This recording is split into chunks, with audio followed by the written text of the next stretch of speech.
Alhamdulillah Alhamdulillahilladzi kataba alaina siyam fi syahri Ramadan alladzi unzila fihi al-Qur'an hudal linnasi wa bayyinatin minal huda wal furqan.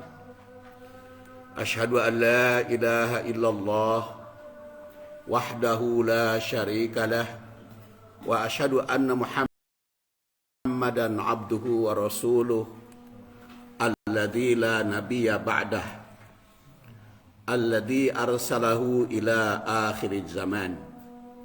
Allahumma fasalli ala Muhammadin nabiyil karim wa ala alihi wa sahbihi wa man tabi'ahu ilaihi bi ihsan. Amma ba'du fa ya ibadallah usikum wa iyaya bi taqwallah fa innal jannata uiddat liman ittaqah. Amma ba'du fa ya ibadallah usikum wa iyaya bi taqwallah fa innal jannata uiddat liman ittaqah. Wa qala ta'ala fil Qur'anil Karim a'udzu billahi minasy syaithanir rajim. Ya ayyuhalladzina amanu taqullaha haqqa tuqatih wa la tamutunna illa wa antum muslimun. Wa qala ta'ala ya ayyuhan nasu u'budu rabbakumul ladzi khalaqakum walladzina min qablikum la'allakum tattaqun.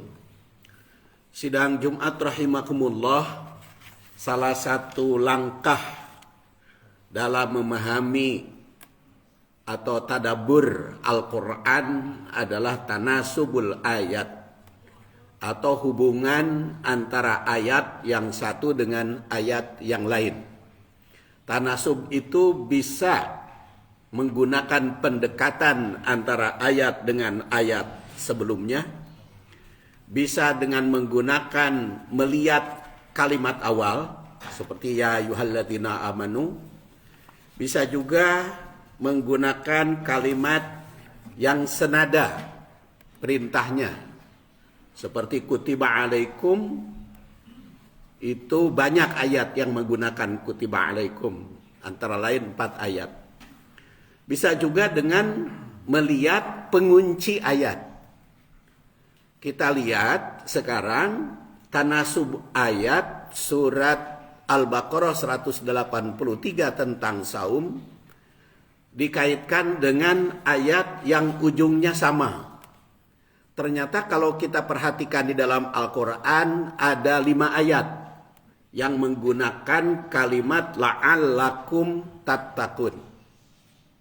Yang pertama adalah surat Al-Baqarah 21 yang saya bacakan tadi. Itu bunyinya ya ayuhan nasu u'budu rabbakumul ladzi khalaqakum walladzina min qablikum la'allakum tattaqun. Kemudian yang kedua Al-Baqarah 63. Wa id akhadna mitsaqakum wa rafa'na fawqakumut tur hudu ma atainakum biquwwah wadhkuru ma fihi la'allakum tattaqun. Yang ketiga walakum fil qisas hayatun ya ulil albab la'allakum tattaqun. Al-Baqarah 179. Kemudian Al-Baqarah 183 yang sangat hafal ya ayyuhalladzina amanu kutiba alaikumusiyam kama kutiba alal ladzina min qablikum la'allakum tattaqun. Dan yang kelima adalah surat Al-An'am ayat 153. Wa inna hadza sirati mustaqima fattabi'u wa la tattabi'us subula fatafarraqu bikum an sabilihi dalikum wasaqum bihi la'allakum tattaqun.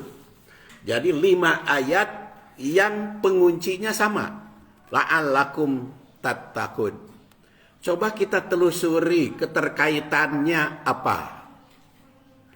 Yang kita lihat sekarang yang mengandung perintah di dalam ayat itu. Karena untuk memahami ayat antara lain di dalam di dalam mafhum mukhalafah dan mafhum muwafaqah. Mafhum itu artinya makna tersirat. Beda dengan mantuk, makna tersurat. Dan makna tersirat itu ada dua, mafhum muwafaqah dan mafhum mukhalafah. Mafhum mukhalafah contohnya kalau ada larangan maka itu ada perintah di baliknya. Dan kalau ada perintah maka mafhum mukhalafahnya ada larangan. Kita lihat dari sudut pemahaman perintah di dalam ayat itu. Al-Baqarah 21, ya ayuhan nasu budu rabbakumul ladzi khalaqakum walladzina min qablikum la'allakum tattaqun. Wahai manusia, beribadahlah kamu kepada Tuhanmu yang menciptakanmu dan menciptakan orang-orang sebelummu. La'allakum tattaqun. Mudah-mudahan kalian bertakwa. Ini adalah harapan atau taroji. Mudah-mudahan dengan melaksanakan ayat ini kalian menjadi orang yang bertakwa. Jadi berdasar ayat ini, agar kita meraih takwa, langkahnya pertama adalah u'budu rabbakum, ibadah secara benar kepada Tuhanmu. Kedua, ikhlas dalam ibadah, karena rabbakum hanya kepada Tuhanmu. Alladzi khalaqakum walladzina min qablikum. Ketiga, sadar bahwa Allah sebagai pencipta kita. Makanya di situ dikatakan khalaqakum, menciptakanmu. Ingat, kita beribadah, kita diciptakan oleh Allah Subhanahu wa taala. Kemudian ingat juga pada asal usul manusia. Seorang manusia harus tahu tentang purwadaksi, baheula, dulu dan yang akan datang, serta sekarang yang kita alami. Dan yang kelima, mengingat masa silam, walladzina min qablikum, orang sebelum kamu. Kemudian kita lihat Al-Baqarah 63. Wa id akhadna misaqakum wa rafa'na fawqakumut tur khudhu ma atainakum biquwwah wadhkuru ma fihi la'allakum tattaqun. Ingatlah ketika kami mengambil janji kamu dan kami angkat gunung di atasmu dengan berfirman kepada Musa, pegang teguhlah apa yang telah kami berikan kepadamu dan ingatlah apa yang ada di dalamnya agar kamu bertakwa, la'allakum tattaqun. Ayat ini mengingatkan kepada kita agar tahu tentang sejarah Bani Israel sejak zaman Nabi Musa yang telah menerima kitab. Dan di situ mengandung perintah. Pertama, berpegang teguh pada perjanjian, jangan menyalahi janji. Itu ingat kepada Bani Israel agar kita pun tidak boleh menyalahi janji. Kedua, memahami isi kitab, karena di situ dikatakan khudhu ma atainakum, harus selalu ingat kepada isi kitab Al-Quran, harus kita tadabburi, harus kita telaah, dan sunnah Rasul. Yang ketiga, kekuatan fisik dan non-fisik harus digunakan di dalam memahami dan melaksanakan Al-Quran. Makanya di situ menggunakan khudhu ma atainakum biquwwah, dengan kekuatan. Lalu yang keempat, banyak mengingat apa yang telah diutarakan di dalam Alkitab, wadhkuru, dan mengingat Allah Subhanahu wa taala, mengingat perintahnya, mengingat larangannya. Yang kelima, mengarahkan segala kekuatan untuk mempertahankannya, karena di situ dikatakan ma atainakum biquwwah. Kemudian kita lihat ayat 178 179. Ayat ini berkaitan dengan hukum kisos. Ya ayyuhalladzina amanu kutiba alaikumul kisos. Yang kalimatnya sama, kutiba alaikum. Dan ujungnya la'allakum tattaqun, Berarti mengandung makna bagi kita perintah agar kita menjadi manusia takwa dengan cara penegakan hukum mesti disiplin sesuai dosa dan perbuatan.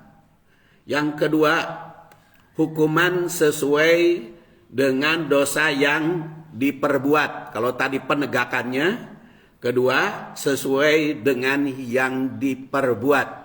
Maka hakim harus tahu seseorang, karena ini kaitan dengan kisos pembunuhan, harus tahu latar belakangnya, harus tahu bentuknya. Kisos itu ada kisos kesengajaan, amadan, direncanakan.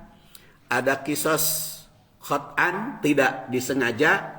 Ada juga kisos atau pembunuhan yang sibhul khot'i, seperti sengaja. Jadi ada pembunuhan sengaja, pembunuhan tidak sengaja, pembunuhan seperti sengaja. Sengaja kisos, tidak sengaja diat, dan memberikan santunan. Kemudian seperti tidak sengaja, selain diat juga memerdekakan. Sidang Jumat rahimakumullah itu adalah hukum kisos. Kemudian yang ketiga, hukum kisos itu ada alternatif, yaitu apabila diampuni oleh ahli waris, maka bisa bebas dari hukum kisos, tapi dia harus memberi balasan terhadap orang atau ahli waris yang memaafkan dengan membayar diat. Yang saat Rasulullah SAW bersabda, diat itu memberikan 100 ekor unta. Itu adalah pengganti pembunuhan. Yang 100 ekor unta, sekarang harga unta itu 3.000 real.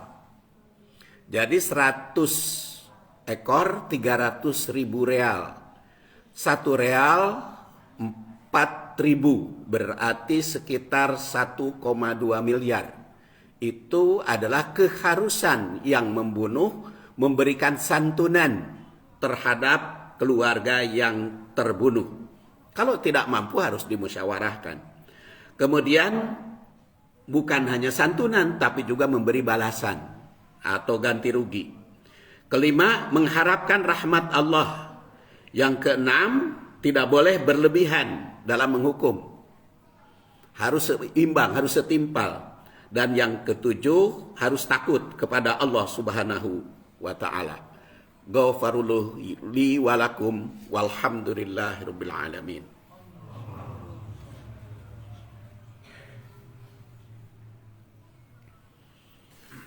Alhamdulillahi wa kafa, wassalatu wassalamu ala nabiyil mustafa wa ala ahli sidqi wal wafa. Ashhadu an la ilaha illallah wahdahu la syarikalah, wa ashhadu anna Muhammadan abduhu wa rasuluh alladzi la nabiyya ba'dah.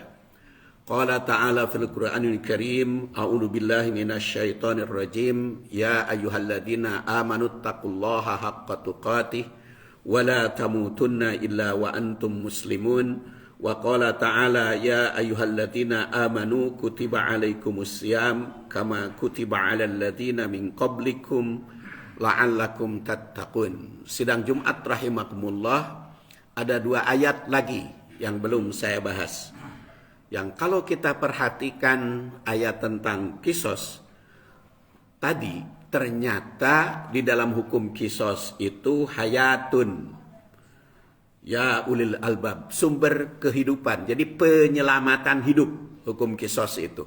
Jadi hukum mati di dalam Islam bagi pembunuh dengan sengaja itu demi menyelamatkan kehidupan. Sebab kalau tidak dihukum mati, orang yang membunuh bisa pembunuhan berantai.